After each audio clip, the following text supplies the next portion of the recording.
गणाचार्य श्री 108 विराग सागर जी महामंडराज के चरणों में त्रिवार नमोस्तु करते हुए नमोस्तु नमोस्तु नमोस्तु। इसी के साथ सभी महानुभावों को सादर जय जयंत। आप देख रहे हैं जनसंत वाणी चैनल के माध्यम से मन की बात मुनि श्री रंजन सागर जी के साथ का यह कार्यक्रम प्रतिदिन शाम 5 बजे जनसंत वाणी यूट्यूब चैनल के माध्यम से आप सभी को दिखाया जाता है। आज के कार्यक्रम के पुण्यार्चक परिवार श्रीमती शिल्पा जैन, श्रीमान सुरेंद्र जैन, कुमारी सुहानी जैन, सक्षम जैन, समस्त सेठ परिवार गंज वाले बड़ा मलेला जिला छतरपुर ने यह सौभाग्य प्राप्त किया है। इनके सौभाग्य की जनसंत वाणी परिवार अनुमोदना करता है। इस कार्यक्रम को प्रारंभ करने से पहले पूज्य मुनिश्री के चरणों में त्रिकाल नमोस्तु करते हुए हे स्वामी नमोस्तु नमोस्तु नमोस्तु। यहाँ पर पहला प्रश्न सोनू जैन बड़ा मलेरा से आया है कि हे गुरुवर, मेरे मन की बात यह है कि पहले के समय में राजा रंक दर्पण में सिर का एक सफेद बाल देखकर ही वैराग्य धारण कर लेते थे, परंतु आज के समय में इस प्रकार वैराग्य धारण करने की कल्पना करना भी दुष्कर है, ऐसा क्यों? ओम शांति। देखिए, पहले के समय में द्रव्य क्षेत्र काल भाव सब अनुकूल होते थे और इतने अच्छे लोगों के परिणाम हुआ करते थे, सरल और सहज। थोड़ा सा भी कोई निमित्त कारण मिलता था तो तुरंत वैराग्य को धारण कर लेता था। अब आज के समय में द्रव्य क्षेत्र काल भाव अनुकूल नहीं है और लोगों के अनादिकाल के संस्कार राग रूप इतने तीव्र भरे हुए हैं कि वो राग रूप परिणाम उसको राग रूप मोह रूप ही प्रकट होते हैं। पहले लोग मिट्टी के मकानों की संगति किया करते थे और मिट्टी में यदि पानी को डाला जाए तो मिट्टी पानी को ग्रहण कर लेती थी और मिट्टी जैसे पानी को ग्रहण कर लेती है, सोख लिया करती है, ऐसी मिट्टी की संगति करते करते मन भी मिट्टी जैसे सॉफ्ट सुकमान हो जाता था। थोड़ी सी बात कोई करता था, कोई निमित्त मिलता था, तुरंत बात को ग्रहण कर लेता था।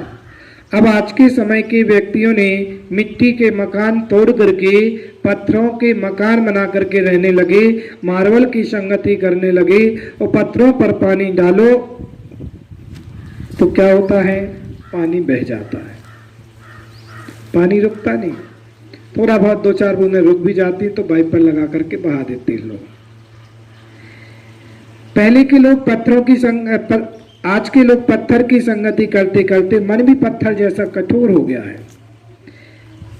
इसलिए पहले के जो राजा श्रावक भी जो हुआ करते थे उनको थोड़ी सी भी कोई स्थिति दिखी कि तारा टूटता हुआ दिख गया, बिजली तरकते हुए दिख गई, सफेद बाल दिख गए, दर्पण में चेहरा देखा, सफेद बाल को देखते हुए और तुरंत वैराग्य धारण कर लेते थे।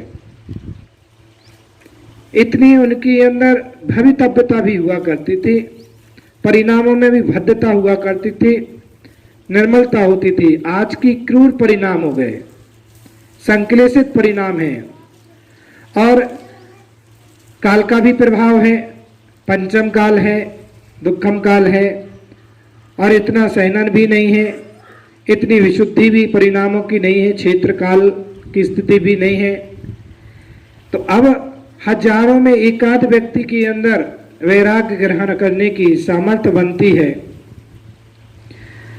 तो पहले थोड़ा सा निमित्त, थोड़ा कारण कहीं भी मिल जाता था, भवितव्यता स्वयं के अंदर होती थी, निमित्त थोड़ा चाहिए पड़ता था, तुरंत साकार हो जाता था। आज के समय में भवितव्यता नहीं है लोगों के अंदर इतनी तीव्र और ना उनके अंदर इतनी परिणामों की निर्मलता है, परिणाम क्रूर हैं। कसायों की मंदता ही व्यक्ति को वैराग्य दिलाती है।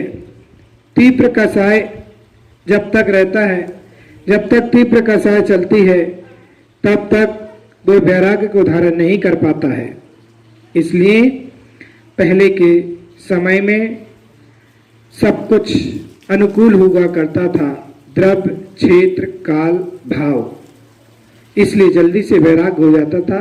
अब द्रव्य भी अच्छा नहीं है, क्षेत्र भी अच्छा नहीं है, काल भी, और अपने स्वयं के परिणाम भी। इसलिए जब निमित्त मिल जाते हैं तो जीव को वैराग्य उत्पन्न हो जाता है। इसके बाद यहाँ पर अनुज जैन वाटर वर्कर्स भिंड मध्य प्रदेश से अपना प्रश्न पूछ रहे हैं। हे मुनिवर, हम अपने आज को सफल बनाना चाहते हैं, उसके लिए हमें क्या करना होगा? जीवन में सफलता प्राप्त करना है तो नम्र होना होगा, सरल बनना होगा। मृदुता हमारे परिणामों में होना चाहिए और हमारे अंदर दूसरे के लोगों के प्रति, बड़े लोगों के प्रति सम्मान के भाव होना चाहिए। जितना जितना व्यक्ति सरल सहज होता है वो उतना उतना उसकी कीमत बढ़ती चली जाती है, वो उतना ऊपर उठता चला जाता है। महान बनने के लिए सरल, बिल्कुल सरल बन जाओ, सहज बन जाओ। लोग ये कहते हैं कि सरलता में ठगा जाता है, लेकिन सरलता का फल भी मीठा होता है, धैर्यता का फल भी बहुत मीठा होता है।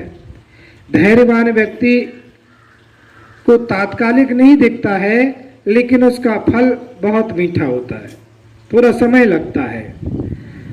और महान बनने के लिए जितने जितने लोग महान बने हैं, सबके अंदर नम्रता थी। जितना झुकते जाओगे उतने महान बनते।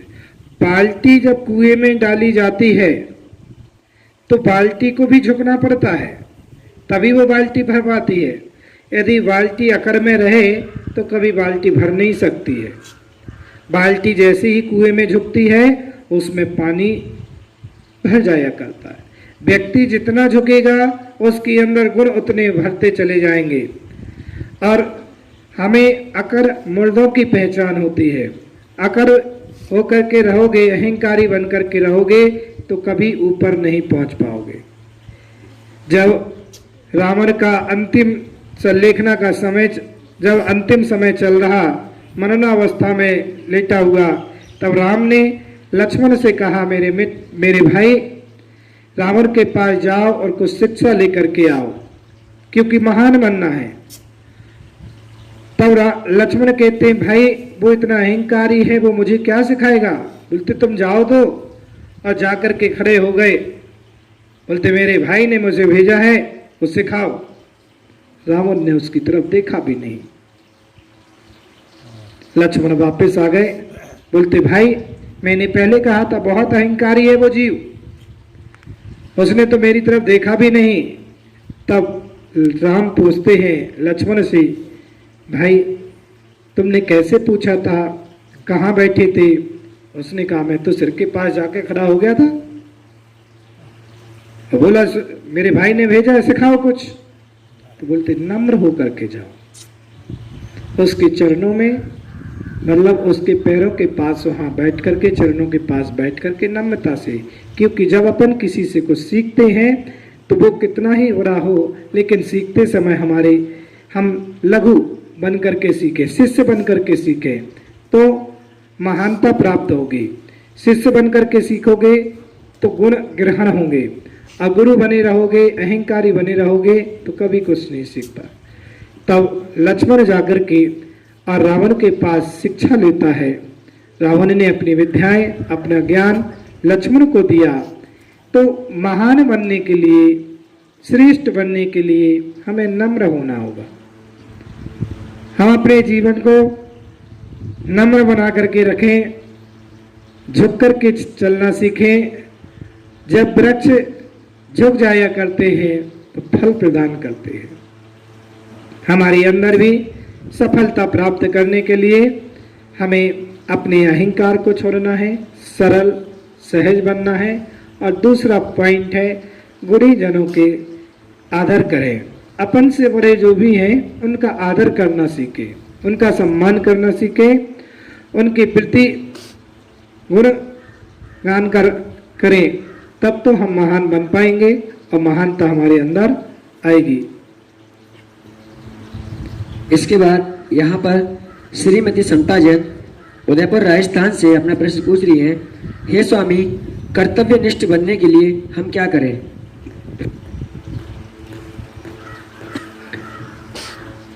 हमें कर्तव्य निष्ठ बनने के लिए हम अपने कर्तव्यों का, अपने दायित्व का पालन करें। जो हमारे कर्तव्य हैं, हमें अपने परिवार के प्रति, अपने से छोटों के प्रति, अपने से बड़ों के प्रति क्या कर्तव्य है? छोटों के प्रति वात्सल्य रखना, बराबरी वालों के प्रति वात्सल्य भाव रखना, बड़ों के प्रति उनके गुणों में अनुराग रखना। ये जब हमारे गुण अंदर आ जाते हैं तो हम अपने कर्तव्य निष्ठ हो जाते हैं। हर व्यक्ति का कर्तव्य हुआ करता है कि वो अपने परिवार के लिए, अपने लिए, अपने समाज के लिए वह कुछ कार्य, कर्तव्य के कार्य करे, और कर्तव्य के कार्य करने की उसकी कर्तव्यता, उसको करना चाहिए। और जो व्यक्ति सरल सहज बनकर के कार्य करता है तो जरूर कर्तव्यनिष्ठ होकर के कार्य करता है, वही महान बन पाता है। इसके बाद यहाँ पर प्रसून जैन बिलगछिया कोलकाता से अपना प्रश्न पूछ रहे हैं। मुनिश्री ऐसा कहते हैं कि तीर्थ क्षेत्रों की यात्रा करने से पाप क्षय हो जाया करते हैं, परंतु हम ये जानते हैं कि हम किसी कार्य के करने से पाप लग रहा है फिर भी हम करते हैं, तो क्या ऐसे पाप तीर्थ यात्रा करने से क्षय हो सकते हैं? देखिए, ये निश्चित है कि सिद्ध भूमियों पर जब हम पहुंचते हैं तो वहाँ की वर्गनाएं, वहाँ की पुण्य वर्गनाएं हमारे जीवन को प्रभावित करती हैं। हमारे वहाँ के हार्मोन्स अपने जीवन को जैसे मिलते हैं तो अपने परिणाम बदल जाते हैं। जैसे अपन देखते हैं, जब अपन शिखरजी जाते हैं, शिखरजी की जैसी भूमि पर पहुँचते हैं तो अपने आप वहाँ के हार्मोन्स जैसे मिले तो अपने परिणाम बदले, अपने अंदर के परिणामों की भद्रता अपने आप आ जाती है। क्षेत्र पर जाने से वहाँ पर परिणामों को विशुद्धि मिलती है, ये निश्चित है। लेकिन क्षेत्र विशुद्धि नहीं देता है। विशुद्धि तो आपके अपने स्वयं के अंदर ही आएगी। और आप जानते हैं कि क्षेत्र पर जाने से हमारे परिणाम बदलते हैं, लेकिन फिर भी वह पाप कार्यों में लगा रहता है। ऐसे भी लोग होते हैं जो क्षेत्र पर जाकर के गलत काम करते हैं, क्षेत्र पर जाकर के भी ऐसे कार्य जो काम नहीं करना चाहिए वो क्षेत्र पर बैठ करके। तो इसलिए क्षेत्र की, वहाँ की वर्गनाओं की गलती नहीं है, आपके परिणामों में जो तीव्र असाता कर्म आ रहा है उस असाता कर्म का उदय है कि क्षेत्र पर जाकर के भी आपके परिणाम शुद्ध नहीं हो पा रहे। वहां पर बैठ करके भी आप महानता को प्राप्त नहीं कर पा रहे, पाप वहां भी कर रहे हैं। सिद्ध भूमियों पर बैठ करके भी लोग पाप कर लिया करते हैं। अब तो और ही समय बदल गया। पहले तो लोग घर से जाते थे तो कह करके जाते थे कि भैया चलो तीर्थ वंदना को चलते हैं। अब लोग जाते हैं तो कह करके जाते हैं छुट्टी मिली है चलो घूमने चलते हैं। शब्द ही बदल गया। जब शब्द बदलते हैं तो भाव भी बदल जाते हैं। जैसे कि श्री कृष्ण ने कहा था, जब पांचों पांडव युद्ध करके आए तो उन्होंने श्री कृष्ण जी से कहा, भगवान चारों धाम की तीर्थ यात्रा के लिए चलना है, आप भी चलिए। और कहा जाता है कि चारों धाम की तीर्थ यात्रा कर लेते तो सारे पाप धुल जाया करते हैं। श्री कृष्ण जी ने कहा, मेरे पास तो समय नहीं है, आप लोग चले जाएं, लेकिन मेरा प्रतिनिधि के रूप में एक फल दिए, तुम भी दी कि ले जाकर के जहाँ जहाँ आप स्नान करें, जहाँ जहाँ दर्शन करें, वहाँ इसको भी करा देना।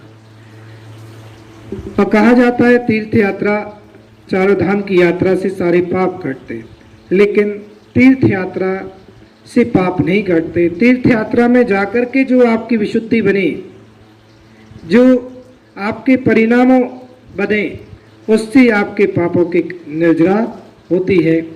तो जान करके भी अनजान बन रहा है तो उसका तो पाप बंद होगा ही होगा। इसलिए जब भी अपन क्षेत्र पर जाते हैं, क्षेत्रों की वंदना करते हैं, तो वहाँ पर हमारे लिए पवित्र विचार, पवित्र भावनाओं से, अच्छे भाव से, जैसे शिखर जी में जाकर के कहते हैं कि भाव सहित बंधने जो कोई ताके नरक पशुगति नाही हो, कि जो भाव के साथ एक बार भी तीर्थ की यात्रा कर लेता है, वंदना कर लेता है, उसके लिए दुर्गति नहीं होती है। तो भाव के साथ कहा है, एक बार वंदना करने से कुछ नहीं, मात्र क्षेत्र पर जाकर के बैठ जाना वो पुण्य नहीं है। वहां आपके भाव कैसे लग रहे, तो क्षेत्र पर जाकर के भी आपको परिणाम अपने अच्छे संभालना है, भावों को संभालना है। और जब आपके परिणाम भाव सुधरते हैं तभी आपका कर्म निर्जरा हो पाती है। इसके बाद यहाँ पर एक अंतिम प्रश्न कुमारी अंशिका जैन सथनिया मध्य प्रदेश से प्रश्न पूछ रही है कि गुरुवर, मेरा प्रश्न यह है कि झुक जाने से यदि रिश्ता टूटने से बच जाता है तो झुक जाना अच्छा होता है, लेकिन हर बार हमें झुकना पड़े तो क्या यह सही है? बिल्कुल सत्य है। झुकते जाइए, जितना झुकोगे उतना भरोगे। समय तो हर चीज में लगता है, टाइम हर चीज में लगता है। अभी बताए ना, धैर्यता का फल मीठा होता है, धैर्य का फल मीठा होता है।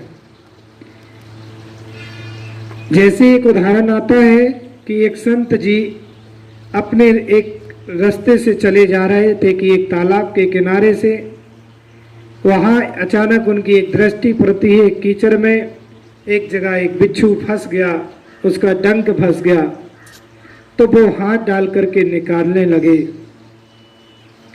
तो उनके शिष्यों ने कहा कि गुरुजी, ये आप क्या कर रहे हो, जानबूझ करके अपने डंक में हाथ डाल रहे। कोई बात नहीं, संत जी ने निकाला, बिच्छू को रख दिया। फिर वो जाकर के कीचड़ में फंस गया, तो फिर संत जी ने बिच्छू को निकाला, फिर डस लिया। ऐसे करते करते एक बार, दो बार, तीन बार वो डसता रहा, ये निकालते रहे। शिष्य बोलते हैं, गुरुजी ये क्या पागलपन है, आप देख रहे हैं जानबूझ करके कि वो डंक मारता है और डंक मार रहा है, और फिर भी आप उसको बचा रहे हैं। तो बोलते, भैया जब वो अपने स्वभाव को नहीं छोड़ सकता डंक मारना, तो मैं अपने स्वभाव को क्यों छोड़ूं दया करना? मेरा तो काम दया है, मेरा काम सरलता है। तो ऐसे ही अपन को अपने कार्य को पीछे नहीं हटना चाहिए, अपने काम करते जाना चाहिए। ठीक है, कोई कुछ कहता है और लगता है कि उसमें अपन को सफलता नहीं मिल रही, तब भी अपन को अपनी सरलता बना कर रखना चाहिए। आज नहीं तो कल, कल नहीं तो परसों उसको जरूर समझ आएगी, तो वो पश्चाताप करेगा और आपको महान कहेगा कि आप बहुत बड़े महान हैं। ये भी इस संत से कम नहीं है, इतनी सरलता रखना इस संत से कम नहीं होती है। और वही संत बन पाता है जो इतनी सरलता ले आता है। तो आप अपना काम करते जाएं, हर बार सरल बने रहे, बनते रहो। कोई बात नहीं, सामने वाला नहीं चाहता है तब भी सरल बन जाओ। आप सरल बनते रहो और काम आपका हमेशा बनता चला जाएगा, ऊंचाइयों को उठते चले जाएंगे। अपन को अपने कर्तव्य से, अपने कार्यों से पीछे नहीं हटना चाहिए। अपना कर्तव्य है, अपना कार्य है सरल, सरल रहना। सरलता बनाए रखना। आप अपना काम करो, सामने वाला अपना काम कर रहा है, दोनों को अपना अपना काम करने का फल मिल रहा है। आप बिल्कुल घबराइए नहीं, डरिए नहीं, आप धैर्यता के साथ, संभल के साथ आगे बढ़ते चलें, आपको सफलता निश्चित। जब अपन देखते हैं एक चींटी एक दाना लेकर के जब चलती है, दीवार की ओर चढ़ती है, तो फिर जाकर के नीचे गिर जाती है, फिर वो दाना नीचे से उठाती, फिर ऊपर जाती है, फिर नीचे गिरती है, फिर उठाती, फिर, लेकिन वो अपना पुरुषार्थ करती रहती, कभी पीछे हटती नहीं है। जब एक वो जीव पीछे नहीं हट रहा, पर अपन इंसान है, मनुष्य है, अपन अपने पुरुषार्थ से पीछे क्यों हटे? अपन को भी पुरुषार्थ करना चाहिए, सफलता जरूर मिलेगी, आज नहीं तो कल मिलेगी, कल नहीं तो परसों। देर है लेकिन अंधेर नहीं है। आप अपना कार्य करते रहें, इसी भावना से सभी भक्तों के लिए बहुत बहुत मेरा मंगल आशीर्वाद है। जन संतवाणी पर आप सभी देखते हैं और इसी प्रकार से प्रश्न आते रहते हैं, आपको समाधान मिलता रहता है। सभी भक्तों के लिए बहुत बहुत मेरा मंगल आशीर्वाद है। ओम शांति, सर्वे शांति।